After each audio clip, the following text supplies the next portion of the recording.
સુરતના વન વિભાગના મહિલા આરએફઓ અધિકારી પુત્ર સાથે કારમાં સવાર હતા ત્યારે તેમને માથામાં ગોળી વાગી હતી, જેથી તેમને તાત્કાલિક સારવાર માટે હોસ્પિટલમાં ખસેડાયા હતા, જ્યાં તેમના મગજના ભાગેથી ગોળી બહાર કઢાઈ હતી।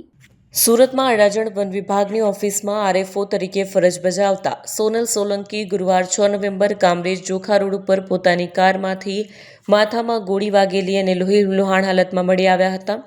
સોનલબેન 5 વર્ષીય પુત્ર સાથે કામરેજના જોખા ગામથી કારમાં અડાજણ જવા નીકળ્યા હતા, પરંતુ રસ્તામાં ઈજાગ્રસ્ત હાલતમાં મળી આવ્યા હતા। મહિલા આરએફઓને કારના નીચેના ભાગેથી વાગેલી ગોળી ડાબી બાજુ મગજના ભાગે અટકી ગઈ હતી, જેને હોસ્પિટલમાં કાઢવામાં આવી હતી।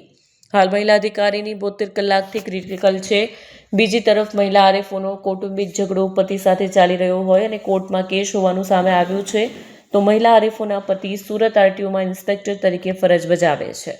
સવારે કામરેજ પોલીસ સ્ટેશનમાં એક વર્દી મળેલી કે જે જોખાવાવ રોડ છે ત્યાં એક ઝાડ સાથે ગાડી ટકરાઈ અને એક્સિડન્ટ થયેલો છે, એટલે પોલીસ જે હોસ્પિટલથી વર્દી મળી હતી કામરેજ પાસે ત્યાં પહોંચેલા અને ત્યારબાદ જે એક્સિડન્ટ થયું હતું એ સોનલબેન સોલંકી જે આરએફઓ તરીકે ફરજ બજાવે છે એમને શિફ્ટ સુરત સિટીમાં કરવામાં આવ્યા હતા।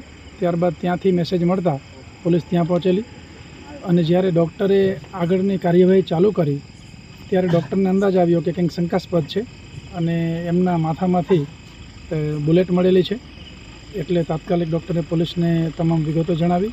અમારે સિનિયર અધિકારીઓ ત્યાં પહોંચી ગયેલા, ડીવાયએસપી પીઆઈ હાલમાં ત્યાં હાજર છે અને જે જગ્યા છે ત્યાં એફએસએલ અધિકારીને બોલાવી અને હાલમાં અમે પરીક્ષણ કરી રહ્યા છીએ કે રિયલી ઘટના શું બની છે અને કોઈ સાયન્ટિફિક બાબતો મળી આવે એ પ્રકારના પ્રયત્નો ચાલુ છે।